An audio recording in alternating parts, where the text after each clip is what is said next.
She had been told to expect cruelty. A young Japanese nurse, barely 22, stepped off the transport truck into the glaring Texas sunlight. Around her, other captured auxiliaries clutched their thin satchels, eyes darting toward the tall American sentries at the gates. Her heart pounded. Propaganda had taught her that the Americans were undisciplined, predatory men who would see captured women as spoils. She braced for shouting, shoving, or worse. Instead, the guards stood silently at attention. They were tall, well-fed, their uniforms crisp, rifles held upright. Their faces gave away nothing but routine. An officer stepped forward with an interpreter. "Form 2 lines," the interpreter barked in Japanese. No insults, no leers, only instructions. The prisoners obeyed, but their minds reeled. Where were the catcalls, the gloating, the humiliation? Why did these men act as though this was a job, not a conquest? Inside the intake tent, medics waited with clipboards. Each woman's name, age, and unit were recorded. Identification tags were issued. Rules were explained. No fraternization, no special favors, no exceptions. The interpreter repeated the camp's policy carefully in Japanese. American soldiers may not approach prisoners outside their duties. Personal contact is forbidden. This is the Geneva Convention. The words landed like a shockwave. Some women exchanged glances. They had expected unwanted attention, perhaps even bribes or coercion. Instead, they were being told the opposite, an iron wall of rules separating them from the guards. As medical staff inspected their wounds, the professionalism continued. Bandages applied quickly, temperatures taken, vaccination records checked. No lingering touch, no unnecessary questions. The young nurse sat stiffly on a bench as an American medic wrapped her wrist. He wore gloves, spoke through an interpreter, and moved on to the next patient without a glance. This wasn't coldness born of contempt. It was coldness born of procedure, the kind of detached courtesy she had never imagined from the enemy. At the far end of the tent, a large sign in both English and Japanese read, "No personal contact between U.S. personnel and prisoners. All requests must go through Camp Command." She stared at the sign, trying to reconcile it with the stories she'd been told back home. It was not indulgence. It was not cruelty. It was a refusal to cross a line she had assumed didn't exist. As she followed the line toward the barracks, the realization grew. Whatever this place was, it was governed by rules stronger than rumor. And that was more disorienting than any insult could have been. The barracks were plain wooden buildings set in neat rows behind barbed wire. Inside, sunlight slanted through high windows, catching the edges of metal bunks lined with thin mattresses. The women entered hesitantly, expecting a cell-like atmosphere. Instead, they found order. Beds arranged, blankets folded, lockers marked with numbers, and rules posted in both English and Japanese. 2 female interpreters, WWII volunteers, stood ready to explain camp regulations. They handed out uniforms, towels, and a printed list of daily schedules. Breakfast at 600. Roll call at 700. Lights out at 900. No unauthorized contact with guards, the sheet read. Each line reinforced the same message: boundaries, discipline, predictability. At first, the women whispered among themselves. Some had believed American guards would try to barter favors for kindness. Others had imagined nighttime inspections and whispered threats. None of it came. The guards outside walked their patrol routes like clockwork. Inside the barracks, no soldier entered without permission from a female interpreter. Meals arrived on trays wheeled in by kitchen staff, not by guards. When a woman spilled her soup in nervousness, a civilian worker handed her another without comment. The young nurse sat on her bunk, clutching the printed regulations. "This is impossible," she murmured in Japanese. "They treat us like hospital patients." Yet the tension didn't disappear overnight. Some prisoners still suspected a hidden motive. Was this all an act to lure them into complacency? But the days began to establish a pattern. Inspections were brief and impersonal. Supplies were issued at the same time each week. Medical checkups were routine and conducted by female staff where possible. Not once did a guard cross the line of professionalism. Their faces were polite but unreadable, as though wearing invisible masks of discipline. One evening, a guard walked past while the women were airing laundry. He averted his gaze entirely, eyes fixed on the horizon. The gesture stunned them more than a stare would have. The young nurse wrote in her diary, "They do not look at us. They do not speak unless duty requires. It is as if we are invisible, except for the paperwork."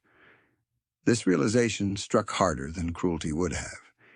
They were captives, yes, but also subjects of a system that refused to blur boundaries, and for women raised to expect the opposite, that rejection was its own kind of shock. Days passed, and the rhythms of camp life became almost mechanical. Each morning at roll call, the women lined up, counted off, and returned to their barracks without incident.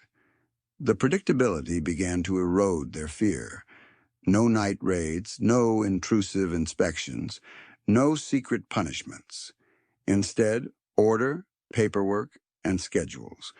A bulletin board appeared near the mess hall with notices in English and Japanese. It listed work details, mail schedules, and a small sign. "Questions? Ask the interpreter." It was there the young nurse first saw an American guard kneeling to adjust the bootlace of a prisoner who had fallen. He didn't touch her otherwise, didn't even speak, just helped her rise and stepped back. The act was startling in its simplicity. He didn't smile. He didn't linger. He performed a duty and returned to his post. Some prisoners began to realize the guards were following a system. Strict rules that applied even to kindness. Help was given as a matter of policy, not personal favor. When mail call arrived, the women were handed blank stationery and told they could write to families. This, too, came with rules. No personal details about the camp layout. No hidden messages. Every letter censored. Still, the mere possibility of writing home felt like a crack in the wall. The nurse stared at the paper for a long time before writing simply, "I'm alive." They treat us by rules around her. Other women wrote similar notes, their hands trembling as though afraid the act itself might be punished. But no punishment came. Gradually, a strange new emotion surfaced. Relief. These soldiers were not friends, but they were not predators either. One evening, as the sun lowered behind the barbed wire, the prisoners noticed the guards retreating to their own quarters rather than lingering. The boundary was absolute. The young nurse whispered to her bunkmate, "They will not cross the line." "It is like a wall of glass between us." Her bunkmate nodded, still unsure whether to feel safer or more unsettled. The idea of American soldiers rejecting even simple camaraderie challenged everything they had been taught about the enemy. It was not indulgence. It was discipline. And within that discipline lay an unexpected dignity, a strange form of respect born from refusal. The camp's rulebook became almost as familiar to the prisoners as their own memories. It was read aloud twice a week by an interpreter, its pages dog-eared from constant reference. No gifts, no favors, no conversations beyond duty. The words were drilled into both guards and prisoners. At first, it sounded like a barrier. Over time, it began to sound like protection. In the barracks, whispers turned to cautious discussions. Women wondered why American soldiers acted so rigidly. Was it fear? Was it contempt? or something else entirely? The young nurse overheard two guards outside one evening. They spoke in low English, but the interpreter later explained, "Fraternization with POWs is forbidden. Court-martial for anyone who breaks it." That revelation spread like wildfire among the women. This was not just politeness, it was law. The Americans had bound themselves to rules as tightly as the prisoners were bound to fences. At meals, the separation was obvious. Guards ate at their own tables far away, their backs turned. Prisoners lined up under the watch of civilian staff, served and returned to their seats without a single word exchanged. One afternoon, a small group of women tried to offer hand-sewn armbands to a guard as thanks for medical supplies. He refused immediately, stepping back and signaling to the interpreter to explain the policy again. The refusal left them stunned.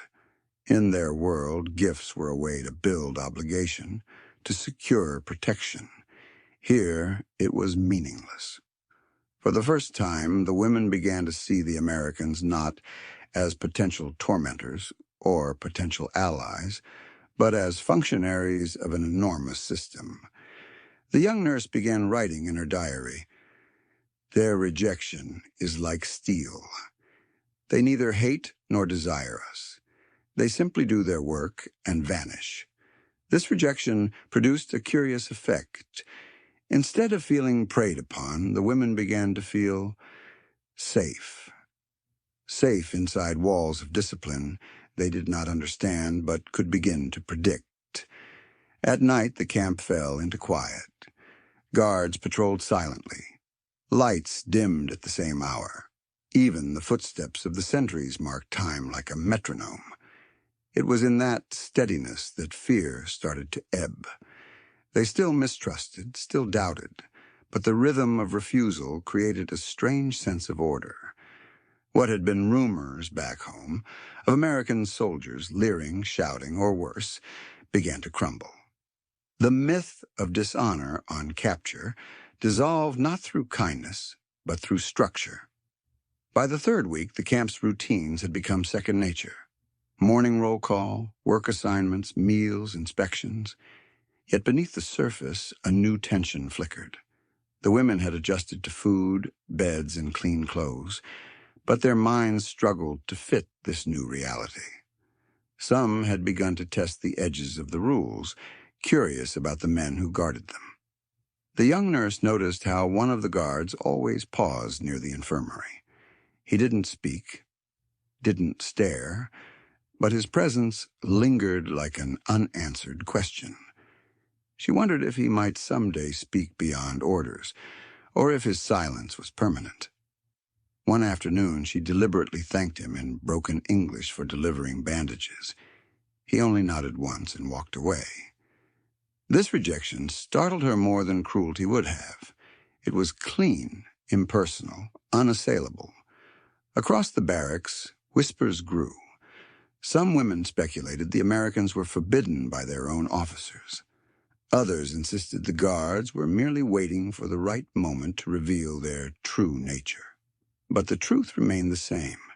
Day after day, no lines were crossed. When guards delivered supplies, they did so through interpreters. When injuries occurred, female medics handled them. The pattern began to create a paradox.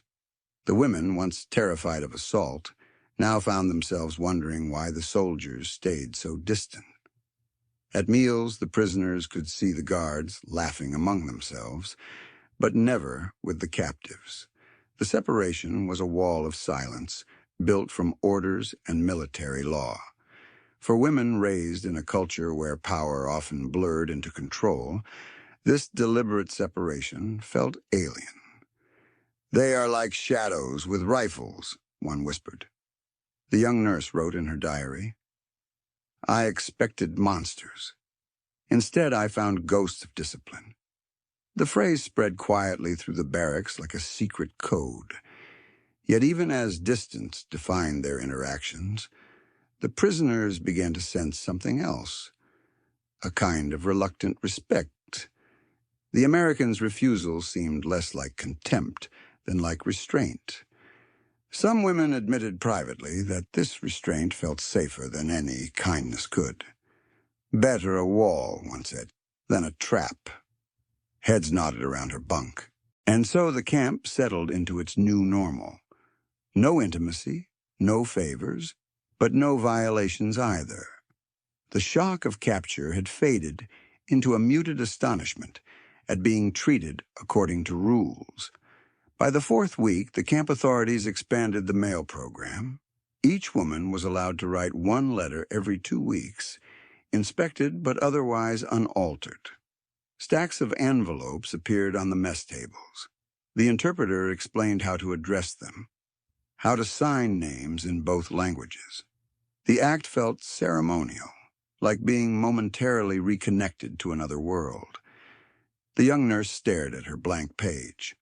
For a long moment, she couldn't decide what to say. Then she wrote simply, "I am alive." They treat us with rules around her. Other women scribbled similar notes, each letter a small confession, to families still under rationing and propaganda. The mail gave the camp a new kind of energy. Women traded paper for pencils, asked interpreters how to phrase sentences, even dared to describe the meals or the medical care they received. Yet they also hesitated. Some letters were torn up and rewritten after second thoughts. Would their families believe them? Would censors delete their words? One evening, the interpreter returned with replies, short, faintly written, smuggled across oceans. Some of the women cried silently, clutching the envelopes to their chests. In those replies were questions. Is it true? Are you really alive? Do they feed you? For the first time, the women saw how captivity could carry not only shame, but relief for loved ones. The nurse noticed her own tone changing. She no longer wrote only about fear or confusion. She wrote about routine, about learning a few English words, about the quietness of the nights. And she noticed something else, how the Americans enforced the letter rules as strictly as everything else. No personal notes to guards, no thank you gifts included. The separation was complete.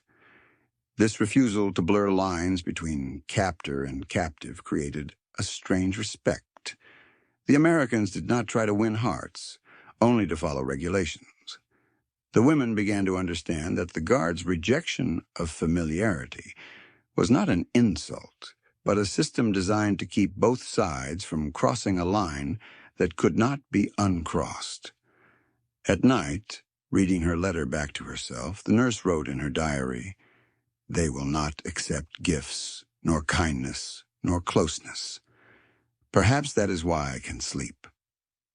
For the first time since her capture, she fell asleep before lights out, her breathing steady, no longer waiting for some unseen cruelty. By midsummer, the camp had settled into an almost mechanical rhythm. Wake-up call at dawn, breakfast, assigned work, mail hour, lights out. The fear of early days had faded into a cautious routine. The women began to organize themselves inside the barracks. Some took on cleaning duties. Others taught basic writing to those who had never learned. Even in captivity, small hierarchies and friendships emerged. They still expected the rules to break at any moment. Yet the American soldiers never did.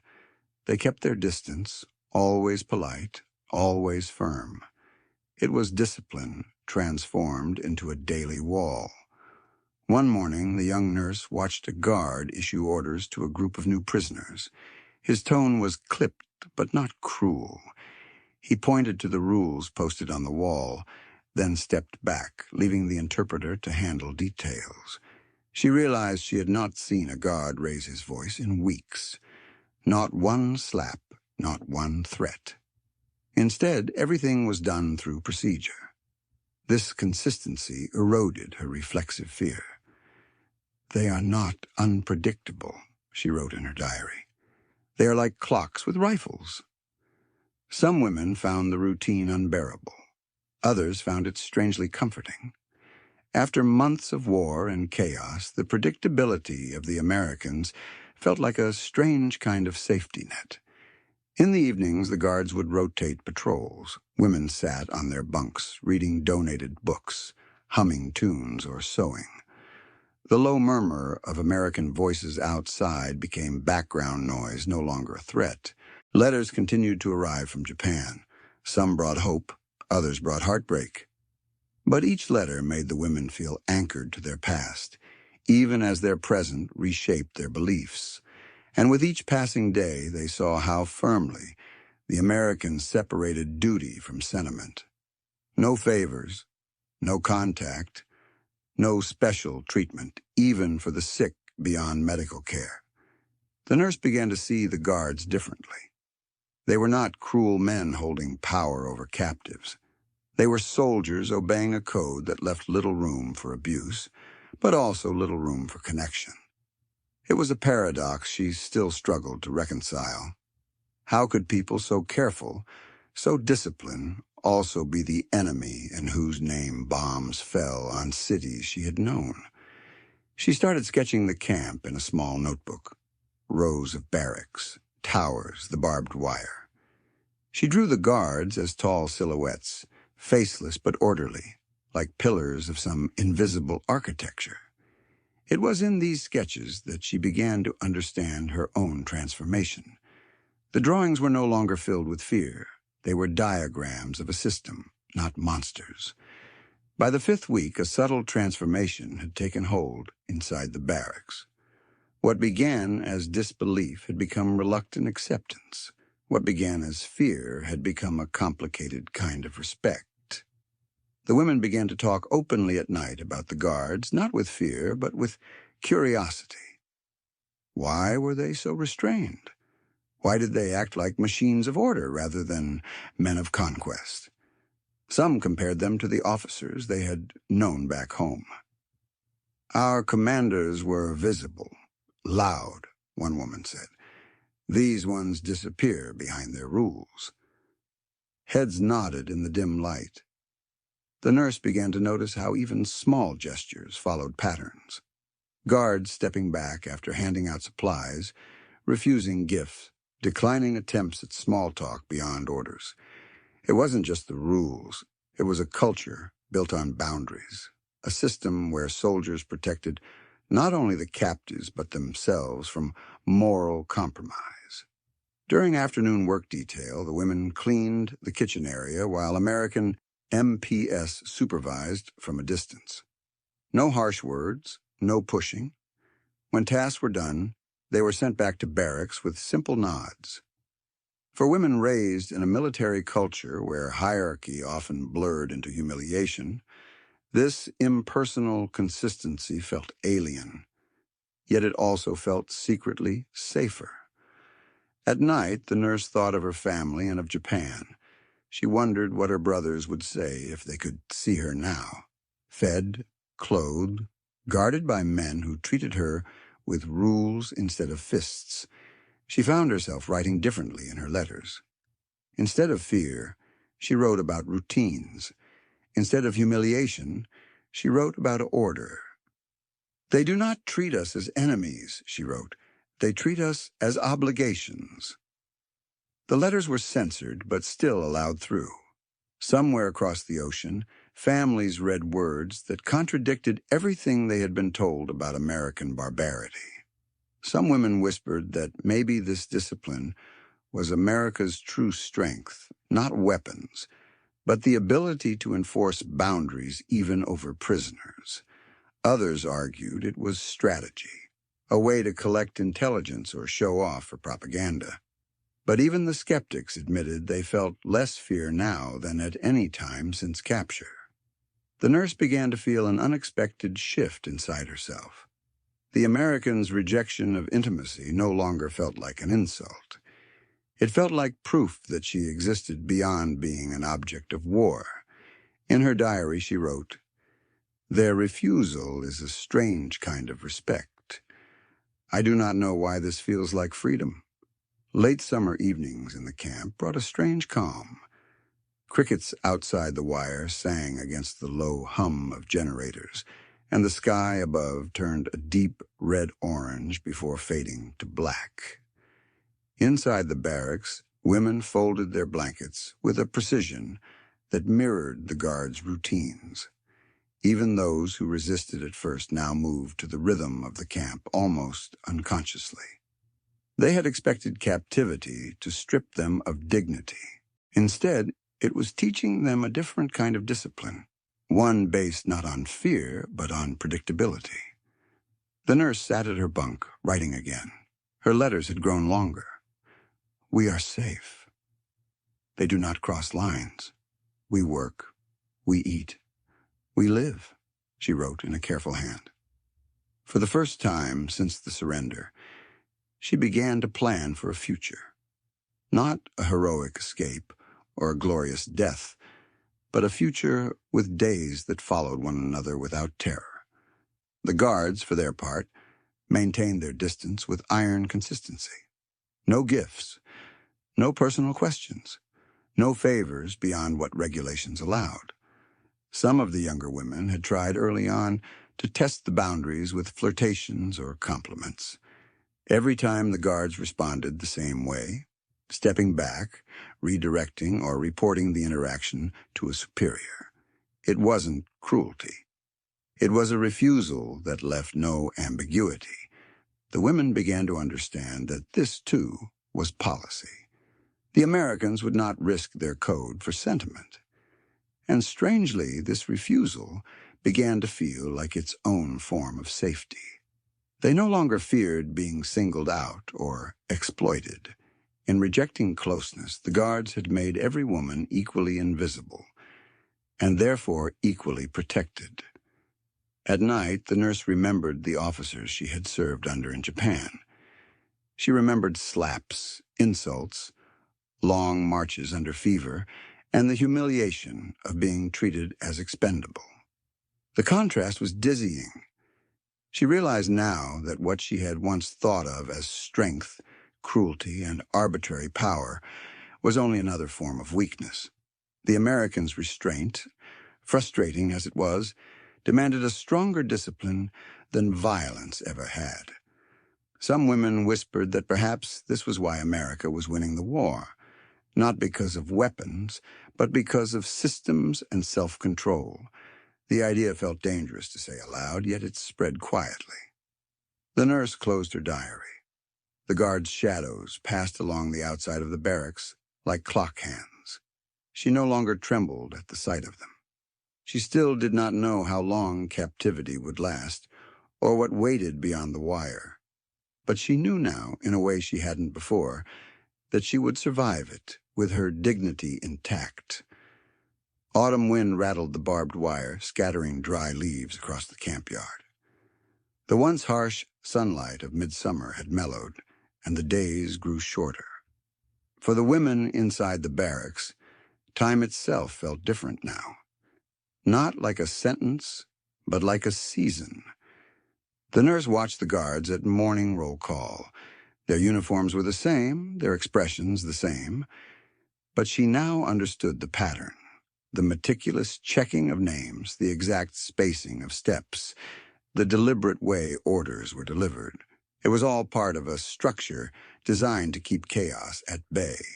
She no longer mistook it for coldness. She saw it as the same discipline that kept them from exploiting her vulnerability. In her diary, she wrote, "At first, I feared their distance. Now I see it as a wall built to keep both sides safe. It is the strangest kindness I have known." Other women murmured similar thoughts. They had gone from dread to confusion, then to grudging acceptance, and now to something closer to relief. They could predict the guards' behavior, and in predictability they found an unexpected kind of freedom. One afternoon during the work detail in the garden, the women were given extra time to tend the plants they had sown. Small green shoots stood where bare dirt had been weeks before, a living metaphor for their own slow transformation. The guards stayed back, watching quietly. No shouts, no interruptions. The women worked in silence, feeling the sun on their faces, their hands in the soil. For a brief moment, the war seemed far away. The nurse thought of her mother again, of home, of a life beyond uniforms and salutes. She did not yet know if Japan would win or lose, but she did know that the world she had been raised to believe in had cracked. At night, the barracks smelled faintly of soap and dried leaves. Women whispered about what they would do after the war. Go back to nursing, open a small shop, or simply disappear into family life. They no longer whispered about dying with honor. The Americans' rejection of intimacy had done something her own army never could. It had forced her to see herself as a person, not just a function of a war machine. She realized that her identity no longer depended on how men saw her or how officers judged her worth. Her identity was built from the small acts of survival she performed each day, folding a blanket, tending a plant, writing a letter. The guard's flashlight swept across the barracks one last time before lights out. She met his eyes briefly, and he looked away as always, keeping his distance. In that tiny gesture was the entire story of her captivity. She lay down on her bunk, pulling the blanket around her shoulders. She was still a prisoner, still far from home, but the terror that had greeted her arrival was gone. In its place was a strange steadiness, a knowledge that she would leave this camp as herself. She closed her eyes and listened to the wind through the wire. She no longer imagined rifles or punishments waiting at dawn. She imagined instead the sound of waves at home, a train station, her mother's voice.